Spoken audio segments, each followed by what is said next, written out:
Good morning and welcome to the Cannabis Program Working Committee meeting, all board members and those tuning in. I will start by the Pledge of Allegiance. If I could ask Mr. McLean to please provide us the Pledge of Allegiance this morning. Thank you. Please face the flag and put your hand over your heart. Let's begin. Pledge allegiance To the flag of the United States of America and to the republic for which it stands, one one nation. nation under God, indivisible, with liberty and justice for all. Thank you so much. Madam Clerk, please read the roll. You can do the roll call. Thank you. Chairwoman Reyes English, Here.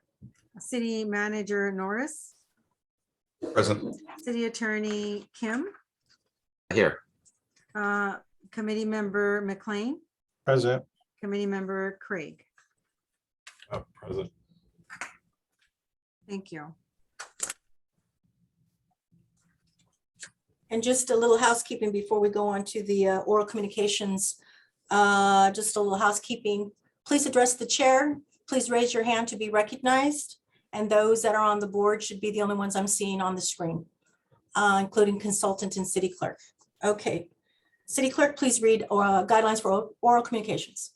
Thank you, Madam Chairwoman. Pursuant to Government Code Section 54954.3, all remarks shall be addressed to the committee as a body and not to any individual member. During oral communication, speakers shall have 3 minutes to state their business. The Brown Act prohibits the committee from providing a detailed response or the committee or acting upon any items not contained on the agenda. The committee as a body shall have the discretion at the close of oral communications to refer any remarks to the city clerk's department or any member of the committee for further investigation, report, and or recommendations. Thank you so much. Madam Clerk, were there anyone with any written or anyone wanting to speak? We did receive just one email communication, and that will be forwarded to all of the board members. The email specifically noted that they were in opposition of any cannabis shops in the neighborhood. Okay, thank you so much, City Clerk. If there's anyone else who wishes to address these bodies, if there's no objections, I'll declare oral communications closed at this time. So ordered. Thank you. Item number 2 is written communications, and we just mentioned that there's only one, and it'll be forwarded to all of us at our cannabis email address. Let's go on to item number 3, the community outreach recap, dates, times, locations, and if Mrs. Anderson, if you could go ahead and proceed with that, please. And thank you, Madam Chair. The first thing we wanted to do today to start off the committee meeting is kind of recap where we left off last week. Or I'm sorry, our last meeting, which was setting up the 4 community outreach meetings. And we have those tentatively scheduled now for February 17th at 6 p.m., February 26th at 1 p.m., February 3rd at 11 a.m., and March 3rd at 11 a.m. and March 12th at 3 p.m. We had some further discussion about whether or not these are going to be in person or streaming via Zoom or some hybrid.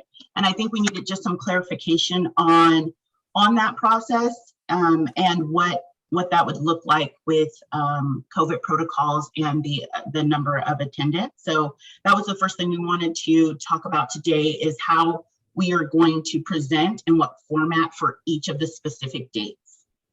Yeah, so I thought we had spoken length with regards to use of the Hawthorne community room. We have a very large auditorium there. It'll be limited, just like any other venues that are currently occurring with capacity. We'll limit it, whatever, however that might look like, possibly 20%, 25%. So social distancing will take place. The board will have its table set up in front of the stage.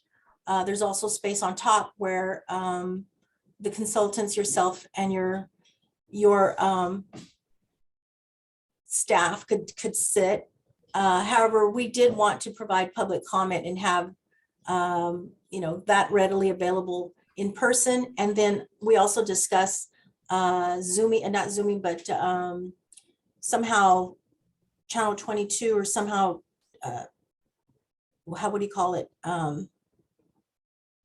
Live. Streaming live, yes. Yes, streaming live. That's what I wanted to say, streaming live, so that we could get additional comments from the community that weren't able to make the live public comment.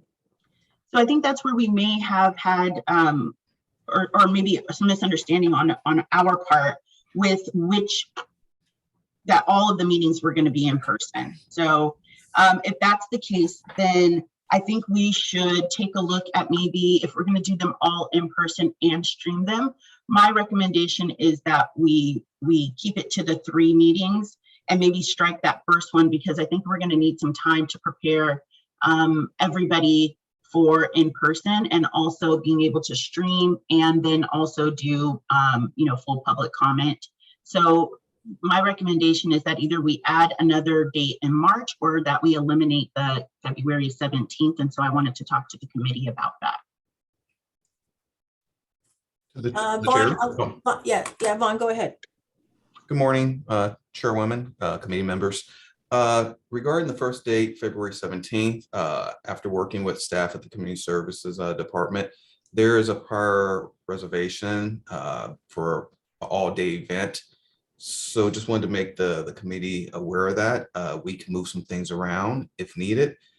Just wanted to bring that up for consideration. If we were going to strike that date, as the consultant said, and move forward with dates 2 through 4, it would be null and void. But if we're going to move forward with the February 17th date, just want to make it aware that there's a prior permit in the building. Can we move the date down to the following week on the 24th? I'm taking a look now. But we have the second meeting scheduled for February 26th, so that would only give 2 days apart. February 26th is a Saturday. Yes, that's our February- second. We wanted to do the second meeting in the last meeting on a Saturday, the second meeting. So that was February 26th. Okay. So you're saying that having a regular meeting as we are like this today would not allow us to have an outreach meeting on Saturday? No, what the 4 dates that we agreed to at the last working committee meeting was 2 days on Thursdays and 2 days on Saturdays. And so the first one was to be February 17th, that's a Thursday at 6 p.m.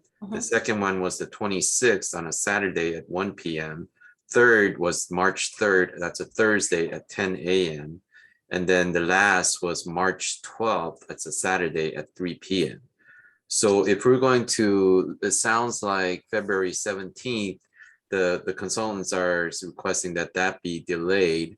And we seem to have logistic problem with a conflict with something else that's being planned there. So if we're gonna move, if we wanna have 4 outreach, I think what we may wanna do is have the first meeting as February 26th on a Saturday. That will be the first one. And then we can move the 4th one down to a later date in March. So maybe on a Thursday, to keep that same pattern, Thursday, maybe March, towards the latter part of March. That would make it 4 outreach. It's just that the first will be starting on February 26th on a Saturday. And before we select the dates, I was just made aware of our cable department. In order to go to televise it live stream, we would have to be in the chamber. The chamber has the equipment to activate live streaming. So that's something to consider also. Okay. But we could still capture public comment through our email address, and we could still capture public comment through our website, the Cannabis website. We could still capture comments to the city clerk's office as we do today. And I was hoping that we don't necessarily have these meetings so far apart. You know what I mean? If we have one on Saturday, the 26th, and then we don't have one again until 3-4 weeks later.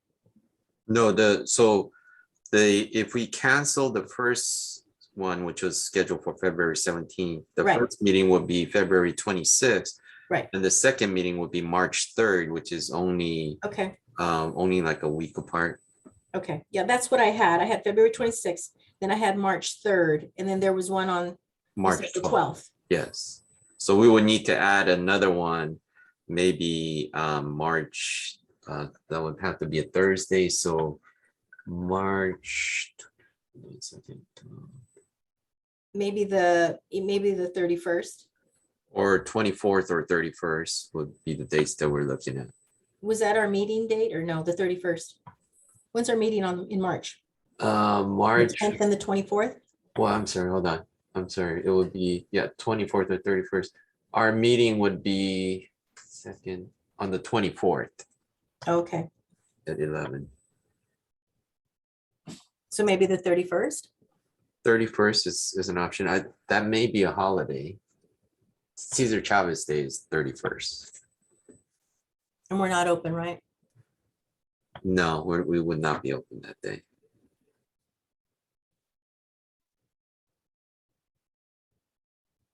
So we could make that on the 30th, I guess. It doesn't necessarily have to be set on Thursday. It's just that's the pattern that we decided on the last working committee meeting.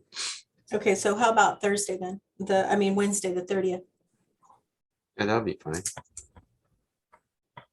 Ms. Anderson? Wednesday, the 30th? Yeah. And are we going to keep the same time as the 6 p.m. or are we changing the time? Since we are canceling the Thursday of the 17th, it was scheduled at 6. Why don't we just keep that same time at 6 o'clock? If that's okay with everyone else. So the only meeting we have at 1 p.m. in the afternoon is February 26th. Correct. Right. That's on a Saturday, yes. And then the March 12th meeting on Saturday is also in the afternoon at 3 o'clock, but not 1 o'clock. Okay. Yeah, so another evening I think would be good. Yeah, that sounds good. And we're free. Tony, do you have any conflicts on the 30th? I just want to make sure. No, I do not. Robert, could That's you confirm those 6 times again, please? Sure. So now that, as agreed upon, or I guess we didn't take a vote on it, but as discussed, it would be, our first meeting would be February 26th, Saturday at 1 p.m. The second meeting at March 3rd, Thursday at 10 a.m. Then third meeting at March 12th, Saturday at 3 p.m. And the last outreach will be March 30th. That's a Wednesday at 6 p.m. Robert, just one clarification. I had in my notes a note around March 3rd, 10 versus 11. I remember us talking about keeping it at the same time as this working meeting time. Did we want to move it up that hour to 10 a.m. or are we good working within this time frame since we talked about everyone already, being comfortable at 11 with this meeting time? It doesn't matter because the working committee for March, the first meeting will be on the 10th, not on the 3rd. So right, we were just saying since people were already, knowing that this meeting happens at 11 a.m., maybe that's a good time to have it. Yeah, we can move it to we'll do it 11. at 11. Yeah, I don't think that makes a big difference. Yeah, let's move it an hour Okay, so from 11. 10 to 11. Okay. So I just want to read that one more time for the record so that it's clear. We'll have our first official meeting on Saturday, February 26th at 1 p.m. Our second outreach meeting will be Thursday, March 3rd at 11 a.m. Our third community outreach meeting will be Saturday, March 12th at 3 p.m. And our final community outreach meeting will be held on Wednesday, March 30th at 6 p.m. Correct. Okay.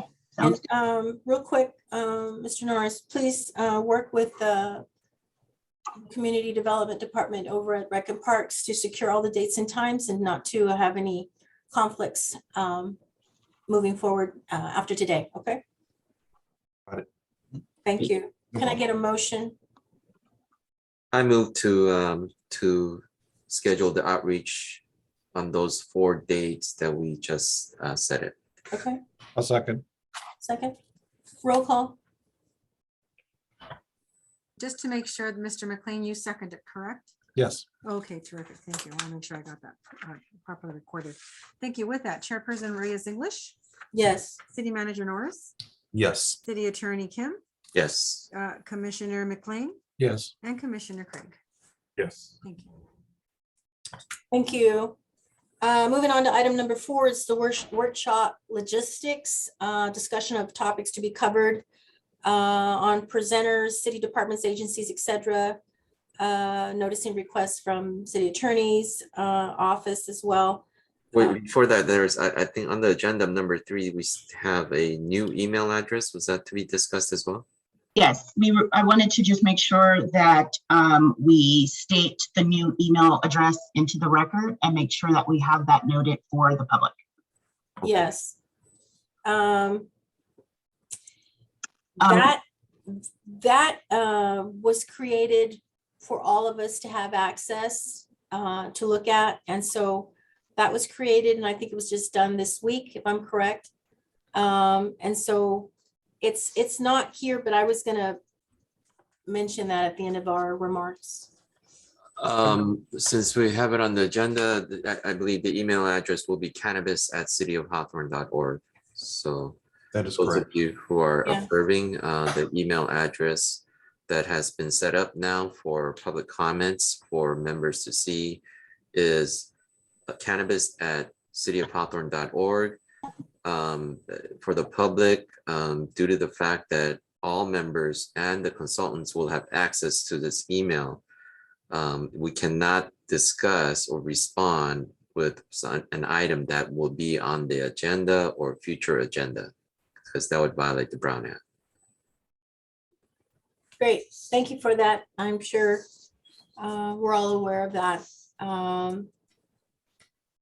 And I'm glad we're able to create that. So thank you to IT for that. It's very important, being transparent and to ensure that there's open communication to us via general email.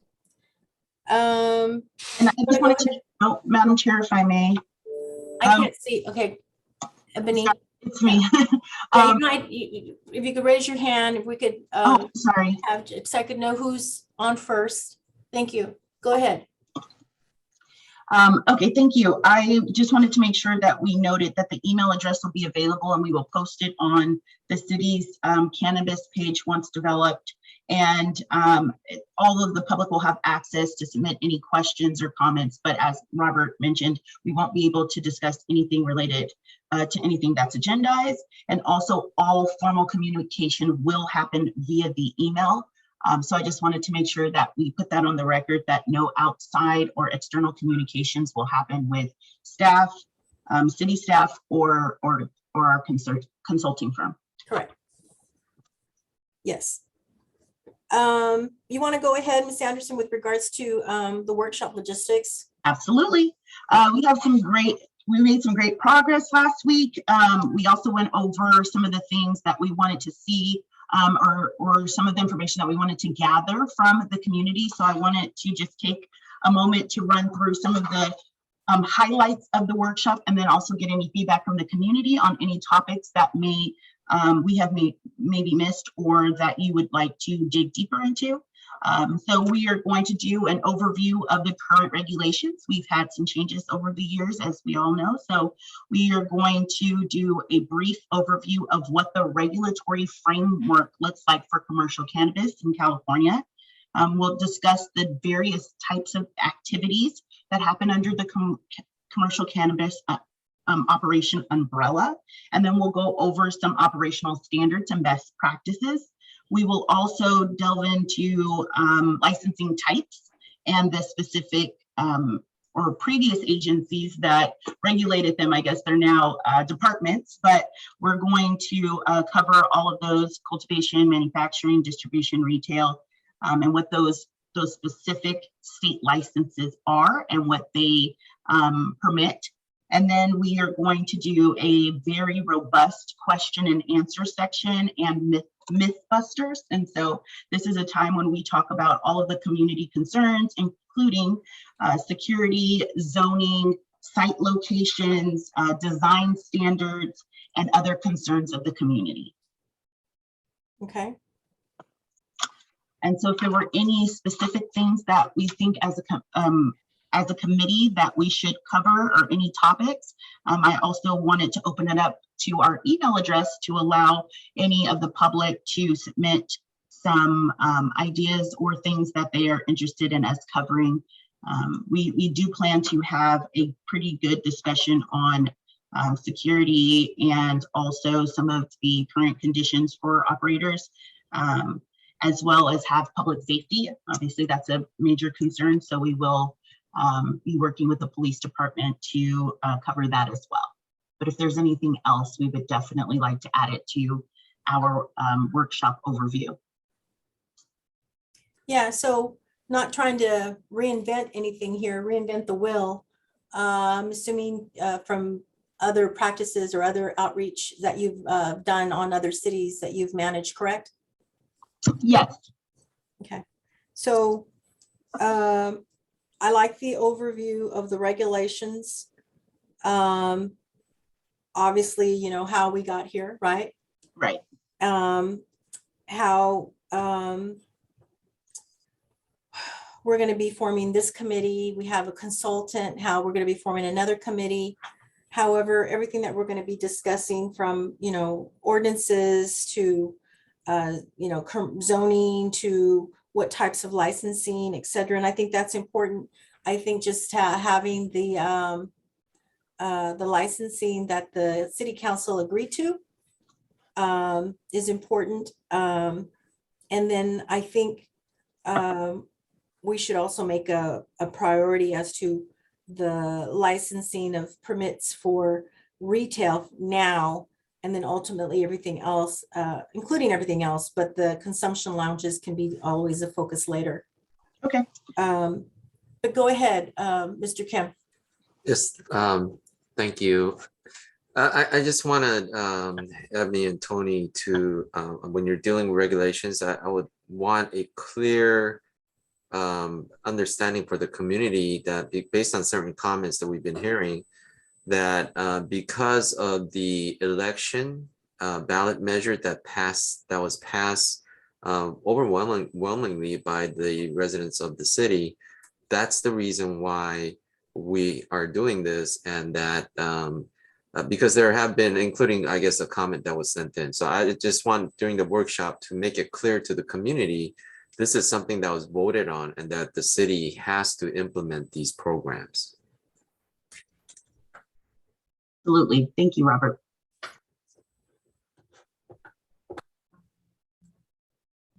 Mr. McLean, go ahead. Thank you. I think something else that we might want to include is like a timeline and process that the city is going through, and mark off where we are at each step every time we have one of these meetings. So we're going to be forming various committees, and they're not formed yet. So that should be on the timeline, and you know, different approval processes that the city council will go through, just to give people a sense of how early we are in the process. Okay. Yeah, I think you're absolutely right. We could show a timeline starting November when it was on the ballot, it passed.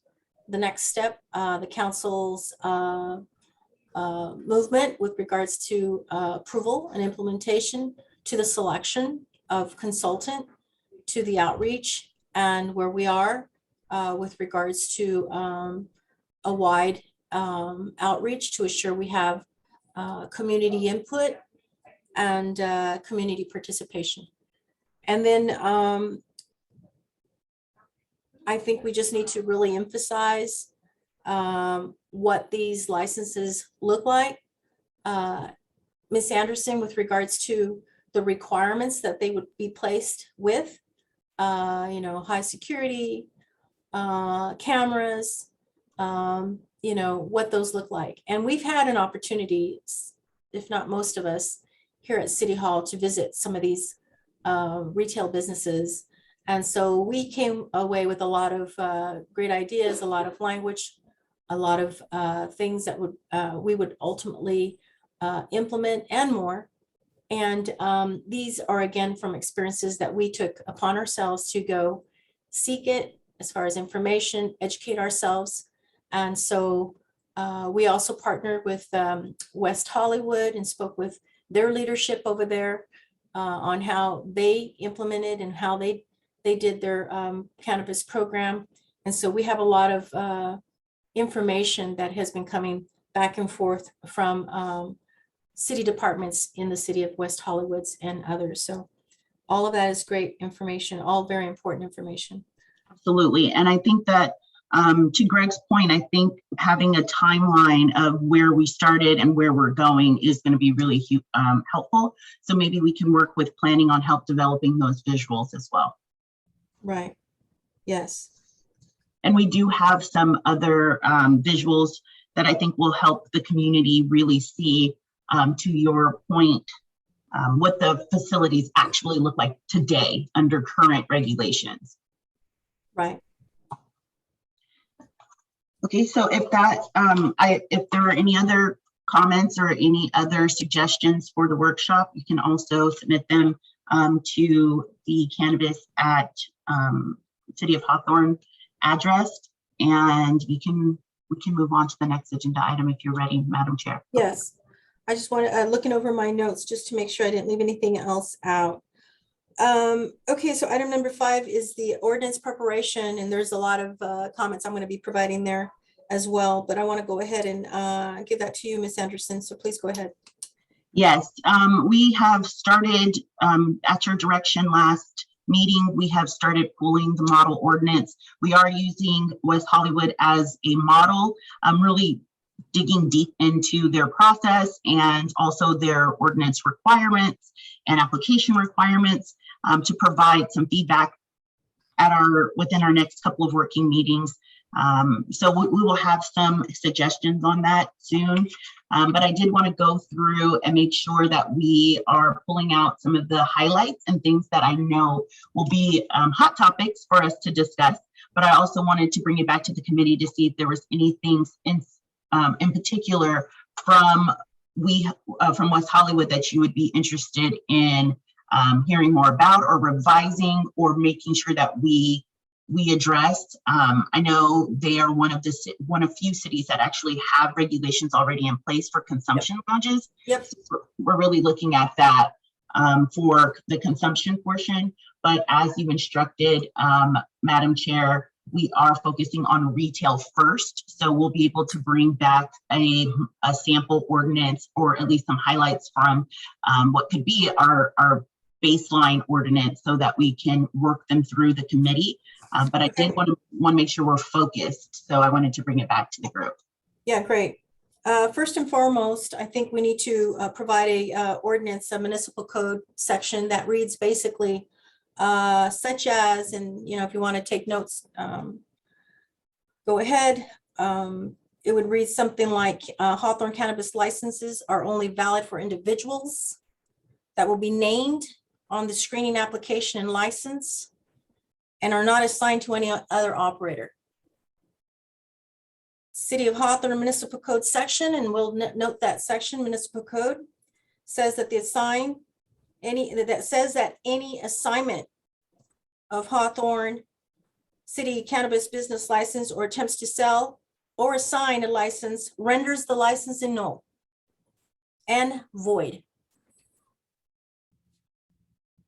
And we'll have a code compliance or business development of sorts that if they have any questions, how they could address that to the those at B here at our city departments. I want this noted across the board for all departments, including our city manager, our city planning, so that everybody is on notice that that's how it'll work. Go ahead, Mr. Kim. Thank you.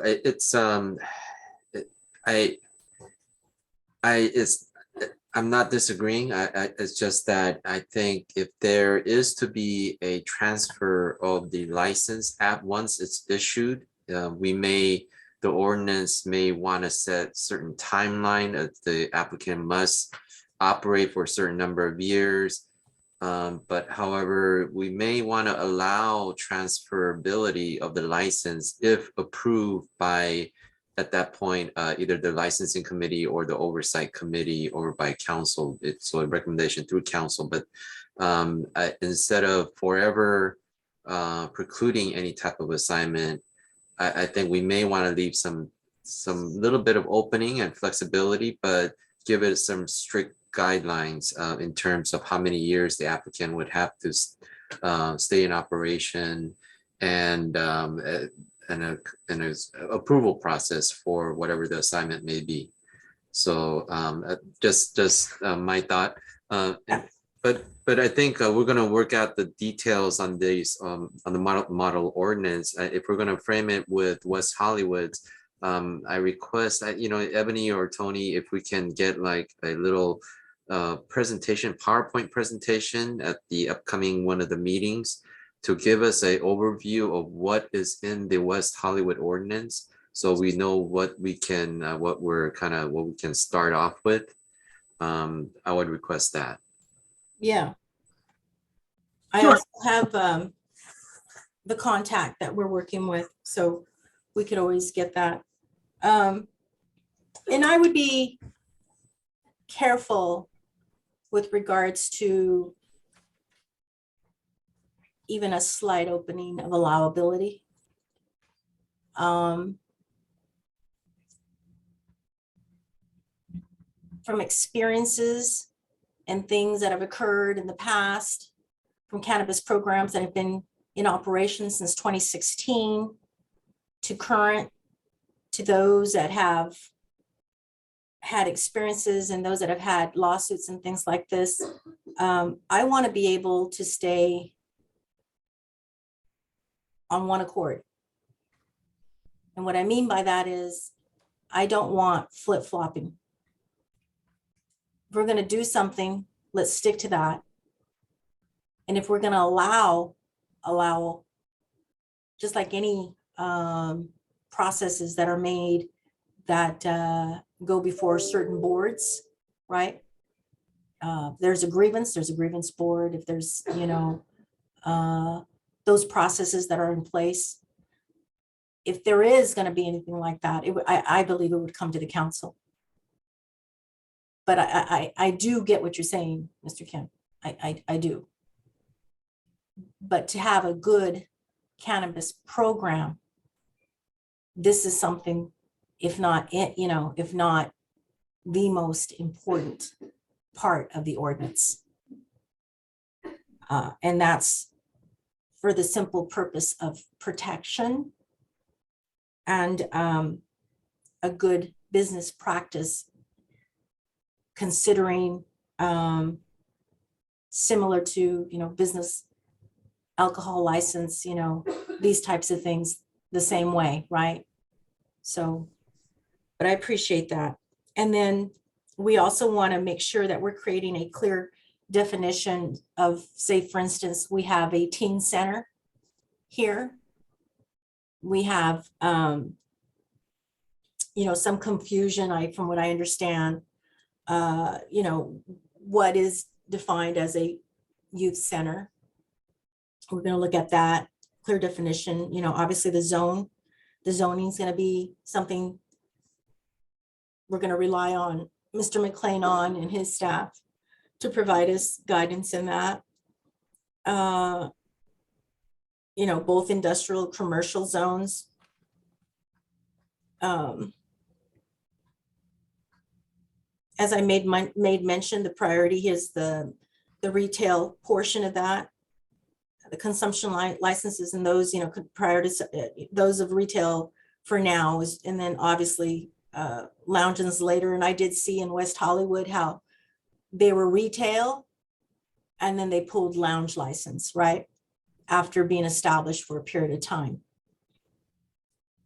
And as we all know, the revenue is coming from retail. That's where most of the revenue is coming from.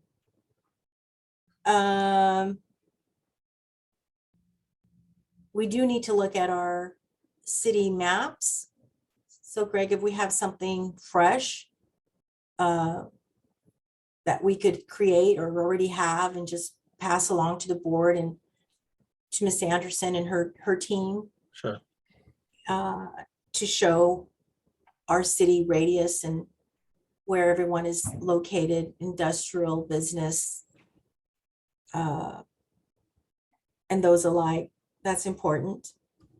And then obviously, Ms. Anderson, we go into the permit process, right? Yes, absolutely. That's going to be important. Yeah, I think the way West Hollywood has their ordinance designed, it's a really good roadmap. We have what it looks like, the criteria for having a license. We also have a lot of information on operational standards and development requirements. We also have a lot from West Hollywood on the actual process, and their licensing process was very transparent and very clean. So I think it's a good roadmap for us, and we can put something together with those highlights we mentioned before on the items that we think we should address at the committee, specifically around the city, and then we can use that as a foundation to build our ordinance. Right. Have you, because I do know West Hollywood has what they call a bargaining agreement too.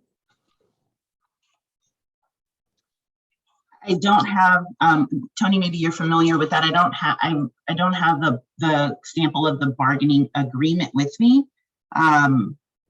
But we can definitely look into that and figure out what elements of that we can recreate here for sure. Okay. And I just think that they ensure, safe practices and also, protect workers. And it's my understanding too, that in the city of Long Beach, they've actually implemented a cannabis course at the community college. And there's quite a number of students in those courses to learn more about cannabis and union friendly. Yeah. Absolutely. Yeah, Mr. Kim.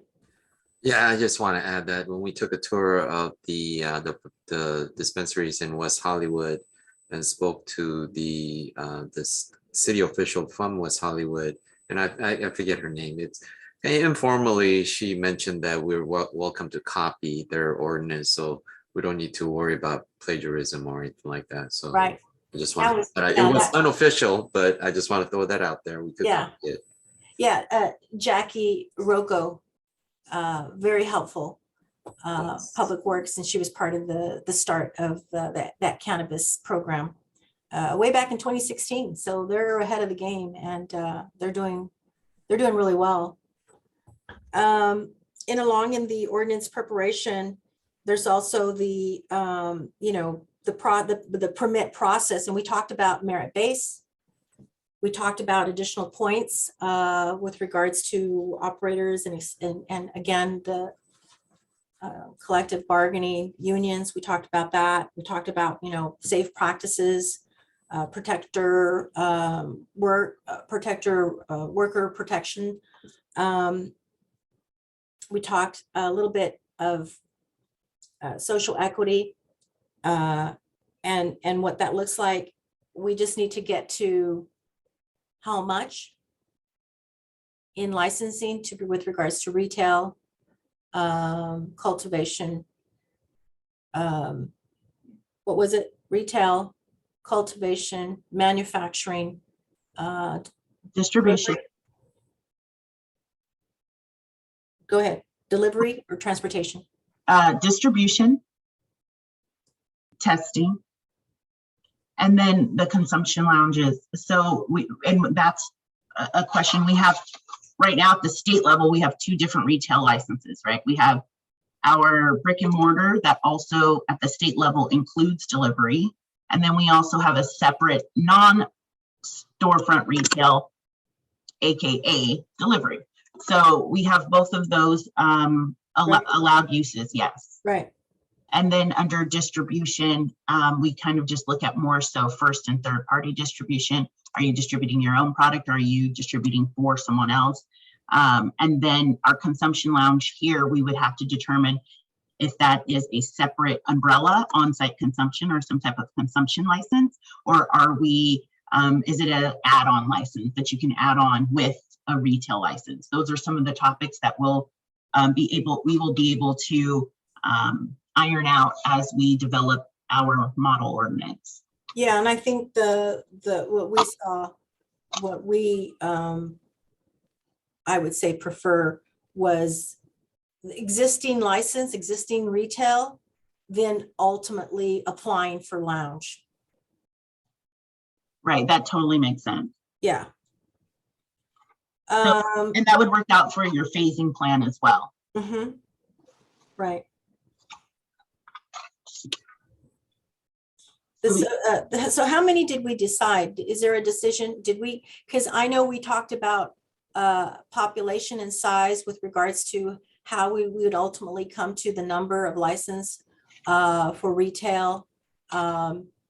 We talked about, you know, how many is I have an idea, but I want to make sure that the social equity portion of it has an allowable number too. Yes, absolutely. Included. So our last meeting, we discussed doing an available real estate survey so that we can at least have some data on what's available commercially in the city, and that will give us at least an idea of what the possibilities or the potential locations could be. We have not set a limit yet. Okay.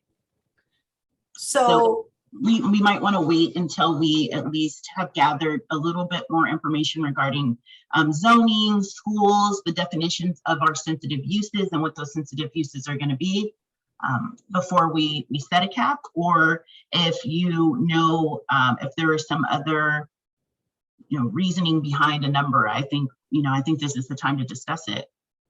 yeah. So Mr. McLean, if you could do the favor of collecting a number of schools in the community. If you could also just give us like a map that shows like those areas, you know what I mean? That shows in grid, in like grid format. Sure.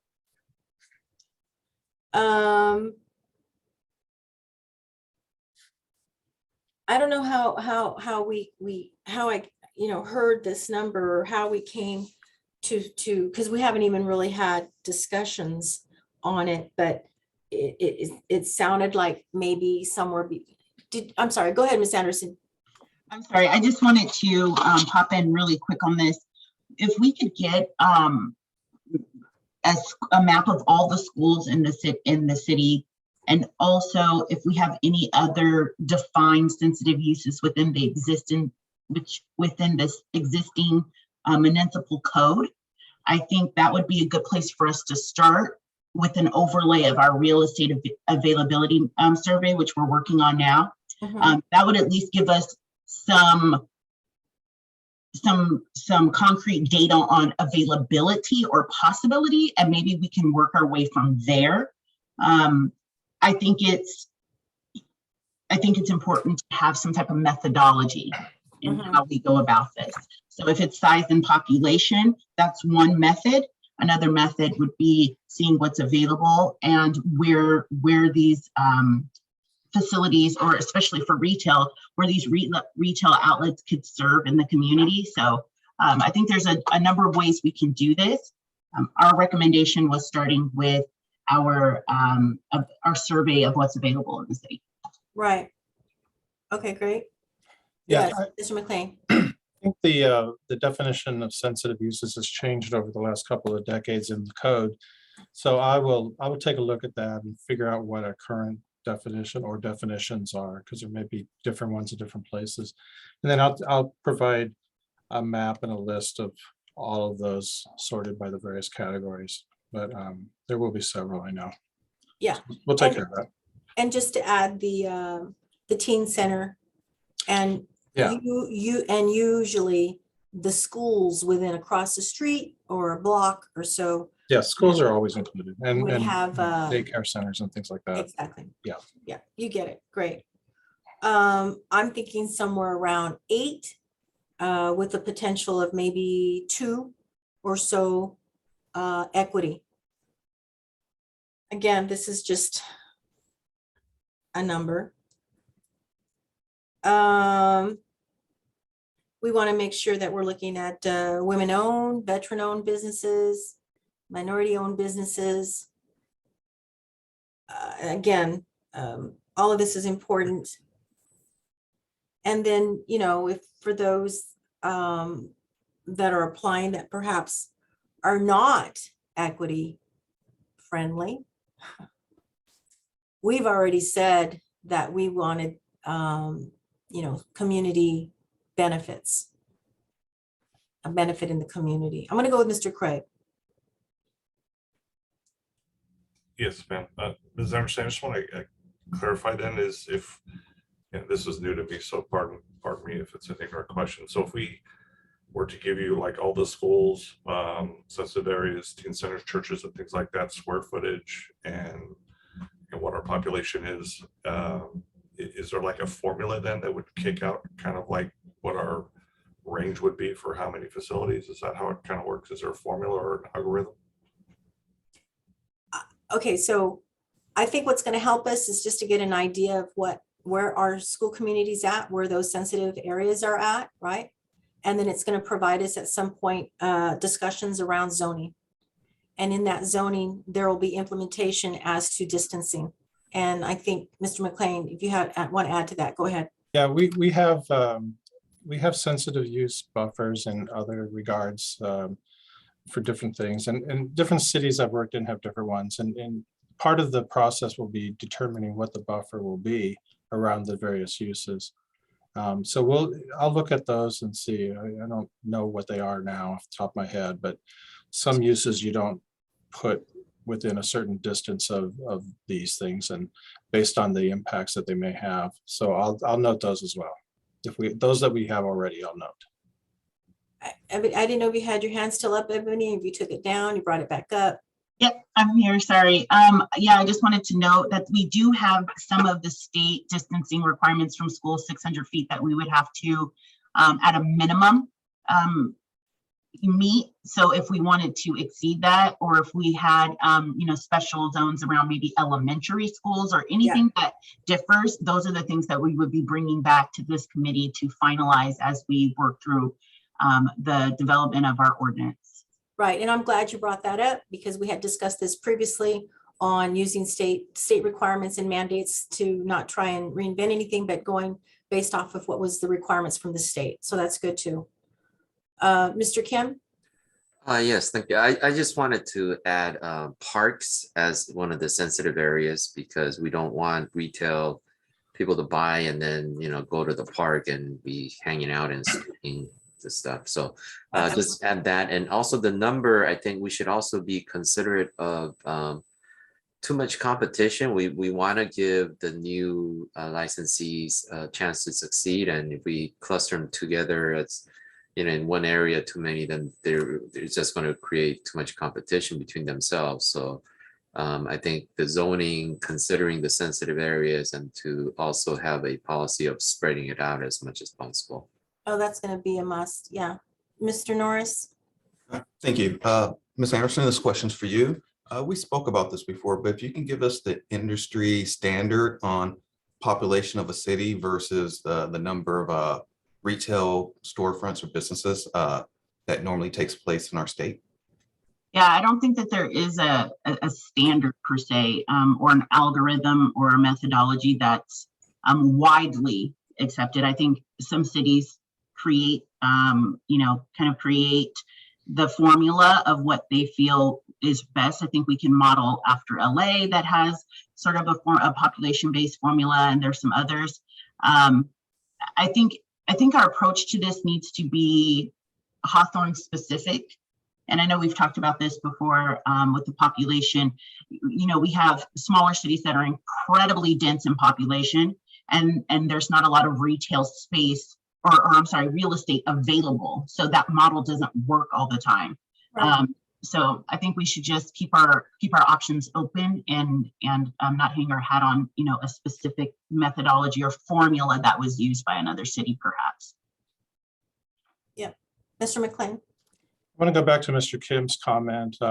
Although I agree that we have to be careful not to oversaturate based on our population or whatever, we also have to be careful of going the other way and getting less than optimal vendors or retailers that are protected by the sort of pseudo monopoly of that we can create.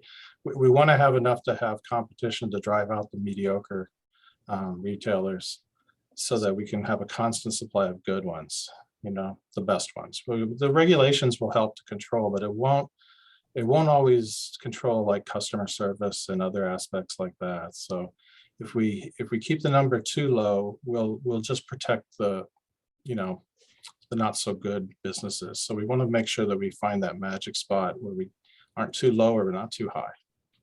Absolutely. And, again, we're going to be, I think, like, again, the merit-based process, additional points for, veteran businesses, women-owned businesses, and then, helping social equity, those that want to get into the business. However, those applications are going to have to be thoroughly looked at. And then we need to discuss, I think, at this time, Ms. Sanderson, let me know what those fees look like for application. Those that want to fill an application, is there a fee that we start implementing as far as now, or is this another discussion? I think we have a meeting that needs to take place with our finance director over at the city and talk about the fees and collection thereof. So maybe at our next meeting, we can report back with the proposed fee and have a discussion about that, if that works for everyone. So you'll reach out to our finance department, and then Mr. Kim can work with you on that too. Yes, absolutely. We've already started the process. So we'll have that meeting and then get you an overview of the proposed fees, including all of the, the administrative fees for the city. So we're working on that. Okay, great. Am I missing anything else? Please, anyone, feel free to chime in. If there's anything else with regards to ordinance preparation. Okay, so if you have received some requests, and hopefully we can get those and have those for the next meeting. And City Attorney, Mr. Kim, I'm sure you could put on the next agenda those fees and collections and what that looks like. And then you could also include some of the mappings and some of the areas of the city with regards to grid and what those numbers look like. If we could quantify schools, daycares, youth centers, sensitive areas, parks, churches, again, sensitive areas, and have a number of what that looks like and where they're at, so that we could assure that we have an even distribution with regards across the city in the commercial zone as well, in other areas. That would be helpful. Is there any other recommendations for items to be placed on the next agenda?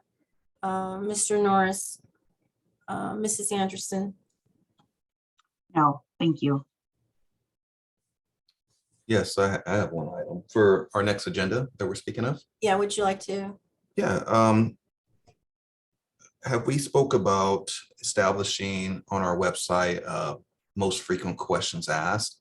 I think that would be very informative if we can come up with questions that are coming in that are redundant, but also very important. If we can come up with questions and answers and put on the website, I think that'd be very helpful in the future on proceeding with this committee. So running sheet, if you will, a cheat sheet, Miss Anderson, you would probably be best since you're the one that probably hears the most questions asked and what those responses are. If we're redundant, and continue to get emails with regards to those similar questions, we could reference the email to review the ongoing cheat sheet we have on questions posed and answers to those questions. Absolutely. And speaking of the website or webpage within the city, I think establishing that now is a good idea with the email, our FAQ sheet that will get updated as we go along through the process. And then any of our upcoming workshop meetings, committee meetings, and any forms or documents that we begin to develop or draft should also be housed on that website. And so can we get direction on working with the IT department to get that set up, or if maybe Mr. City Manager, you can take the lead on that? Absolutely. The website's up and running. We just need to add content to it. So we can talk about that later and I can walk you through it and you can direct me on what your recommendations would be moving forward with that webpage. Perfect. And I could also add, Mr. Norris, today, after we're finished with this meeting, to post the dates and times of the outreach meetings on our website and have that go live as soon as possible, considering how fast the month is already over with. And we're coming into a new month already. I just want to be able for folks to have ample time for their schedules on attending. And we also need to put out the social distancing. We need to put a cap with regards to those live that would be actually have access to the building, to the hearings. So I want to make sure we have that cap. And it's noted on our screen, our website, wherever it needs to be noted. You could also post those if you'd like on our electric signs out in the community. And again, just emphasize, I don't know if you want to, I'm thinking, you know, if folks are aware in advance and we are not able to access anymore at the location, Hawthorne Memorial Center, we'll have to then make sure we have enough notice posted so folks are aware. Okay, I just want everybody to know in advance. Anything else that we have? Item number 6 is the meeting recap and conclusion. Go ahead, Mr. Kim. Oh, no, I was just going to ask where we were on the agenda because and that was it. Sorry. Okay, yeah. So if there's any reports or recommendations, we're going on to item number 7. If there's any board members, Mr. Kim, go ahead. I just wanted to, and I kind of had a discussion with the consultants about this, is that I have a feeling that based on what I've seen so far, that there are going to be people who are interested in getting these the licensing. And I just, the whole purpose of having these transparent committees is so that there is no behind the scene kind of connection being made. So I want to make sure that, you know, originally I thought that we're going to do this working committee, then have the licensing committee that would eventually set standard and issue license for these, for the applicants, and then the oversight committee. But what I wanted to do is I want to look into a possible discussion about creating the oversight committee before the licensing committee so that there's an oversight and there's transparency and that everyone is applying on a from fair play, and there's no other type of connections being made. So, you know, I think in terms of the parameters and the rules for the once the oversight committee is formed, their authority and you know, their ability to file reports and whatnot, I think that should be worked on before sooner than later. So I just want to throw that out there, and I think that that will be important for the future of this process and the function of this cannabis program. So who's going to be forming the oversight? So we already have a chair, and I would have to look back to see which council member were selected by the mayor during the council meeting. to be the chair of the Oversight Committee. In terms of the memberships of the Oversight Committee, we have the bylaws and the resolution for this committee, but we have not done so for the Oversight Committee. That would have to go to City Council for approval of the bylaws and the membership.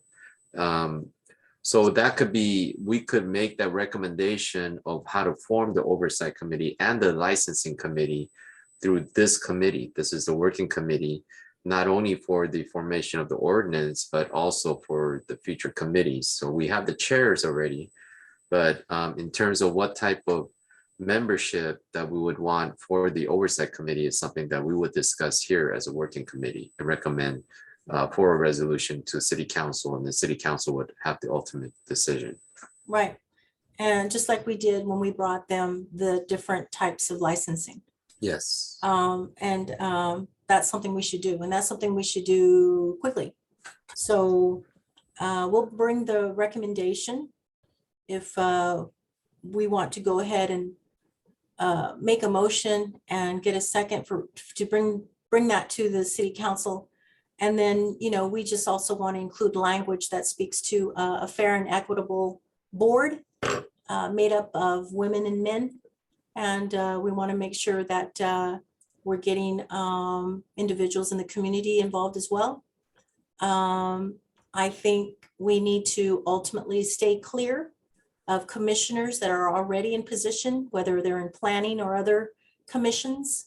This is going to be a selection of those that have not participated in government in any form. I think it's important for those that have been homeowners, renters here in our city for a long time, have engaged in the community through various activities, have shown interest. I think it's for those that have not had an opportunity to serve. And I think that's the best way of doing that. An impartial and a clean slate of folks that may be interested in serving as an oversight committee. So do you want to make a motion, Mr. Kim, or do you want to? Well, I think what I was suggesting is that maybe one of the future working committee meetings, we can have a full robust discussion with all the members about what type of people we want in the Oversight Committee, what kind of bylaws that we would want. So we would need to go into some details. Okay. What kind of authority that Oversight Committee may have in terms of investigation, if there's some kind of misconduct, things of that nature. So this is another item that needs to be added to the agenda. Yes, for the future working committee. That's my recommendation. Okay, so noted. We'll go ahead and add that. Anything else that we might need? I just have one thing, Madam Chair, for the working committee, or I'm sorry, excuse me, the Oversight Committee. Robert mentioned us having a conversation about creating that committee. Will that be something that we will tackle at the next working committee? Or is that something that would be happening with the city directly and then we'll announce it during the working meeting? I think we want to do it as a working committee, I agree. And it doesn't have to be done right away. It's just, I think once we have established the ordinance and the procedures for licensing, I think that's when Oversight Committee needs to be activated.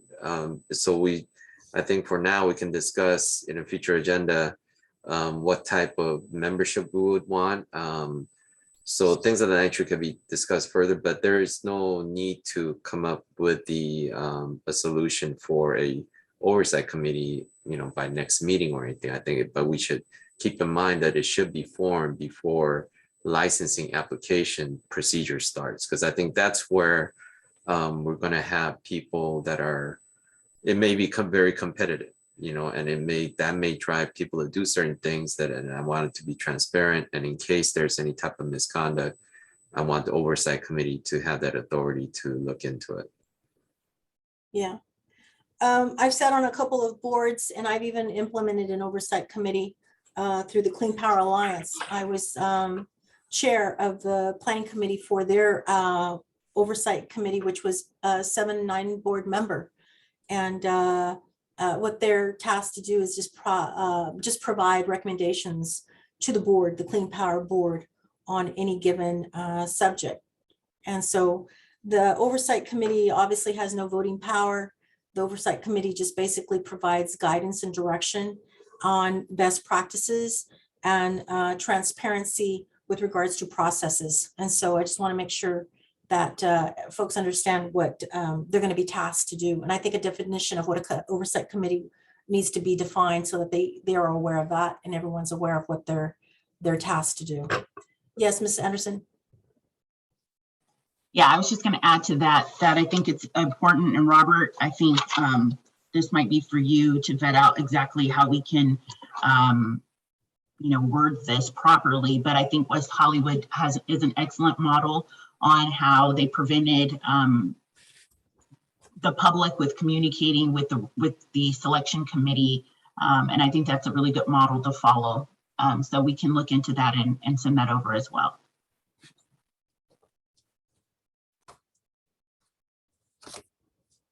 Okay, anything else? Okay, if there's anything further, I'm going to go ahead and adjourn this meeting at 12:10. We're done. Thank you. Thank you. Bye, everyone. Be safe.